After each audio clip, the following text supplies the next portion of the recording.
Yeah, the reception to Uncharted 2 obviously was thrilling. Nice. It's so hard when you're so close to a game that you've slaved away on for months and months and months that, you know, all you're going to see initially are the faults. So, you know, when the review stores started coming in, we're like, wow, really? Really? Wow, they didn't notice that thing? Oh, wow, okay, great, awesome. Like getting like so many Game of the Years and like just all those perfect scores and whatever, just so much praise for one game. How many times did it happen in your life? If you're very, very lucky. But at the same time, there was also that, oh shit, people's expectations are gonna be through the roof for the sequel. Guess we better get started.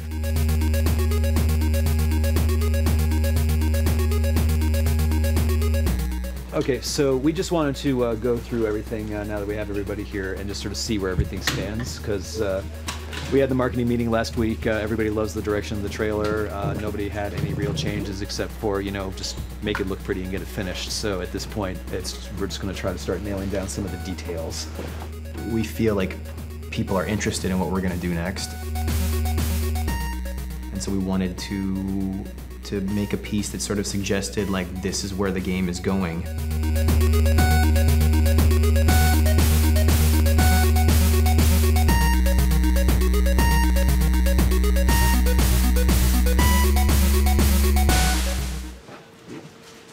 It's gonna be awesome!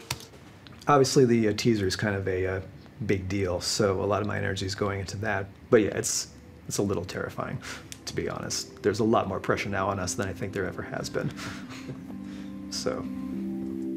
Making Uncharted 3, there's a ton of pressure. It's a crushing amount of pressure, to be honest. And some of it's self-imposed and some of it's just naturally imposed by the circumstances. When you know that you've got a big fan base out there that's like waiting for any scrap of information and can't wait for the next game, I'll tell you, there's something to be said for just being under the radar and, you know, being kind of the dark horse that nobody's heard about yet. We want to meet and beat people's expectations, but I mean, frankly, we're just putting a lot of our own pressure on ourselves to do a better game than we did last time. We're never satisfied anyway, so it's like, yeah, pressure from the outside compared to what we have inside. Piece of cake. It's nothing. So you have to just have the faith that whatever instincts got you to this point will continue carrying you through as long as you keep listening to them. We've always done our mocap at other mocap studios, and now we have our own stage. It's kind of cool. Pretty rad. Yeah. Nolan. Have you guys seen this already? We showed this to you yesterday. Yeah, but the Caesar, yeah. Okay. It means 14 be careful what you wish for. It might just get you. What the hell does it mean? Just watching some YouTube stuff. Action. Uh-huh. Well, that's all real pretty, but what the hell does it mean in English? It means be careful what you wish for.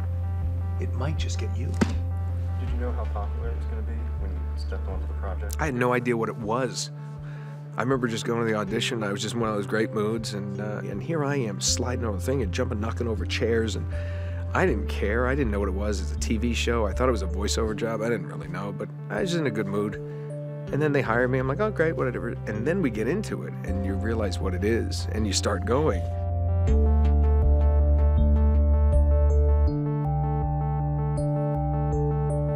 And then it's like, and then you realize, and then you're having so much fun.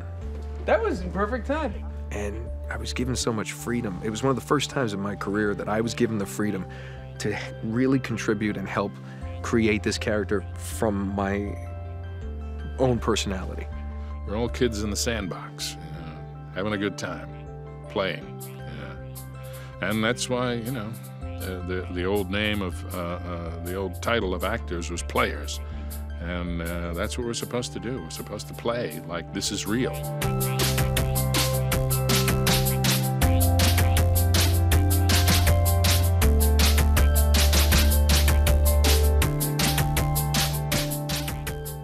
And people love it so much.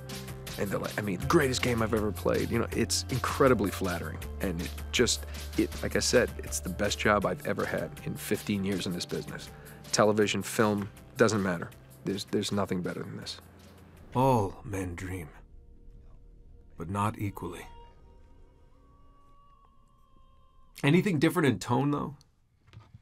Was that getting a little crusty, It's a crusty? little too dreamy, I think. All men dream.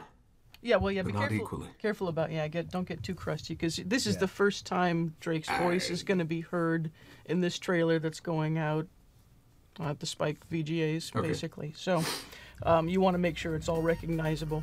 Well, I would say we're both excited and worried about our approach to the trailer and how the audience might react to it. You know, in the midst of a lot of other quick-cut trailers and trailers that may be focusing on the visceral experience, doing something that was more of a vignette that had a mood to it is both maybe a positive thing because it may make us stand out, but a risk because it may make us stand out in the wrong way, right? That's always the concern, is you want to be going off in a direction that's bold, but, you know, you're rolling the dice.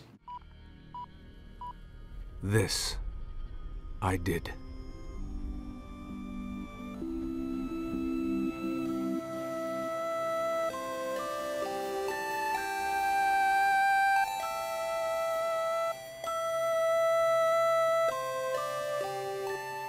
It's interesting because it's so yeah, Uncharted 2, big success, awesome, but we never made Uncharted 2 just for that. That was not what's driving us. Just I really hope like the fact we got so much success it didn't change us, and we're still true to ourselves. I want to just keep making games with passion and just coming to work every day and just make the game that we want to play, and that's pretty much it. What comes after that, we'll see. We'll see.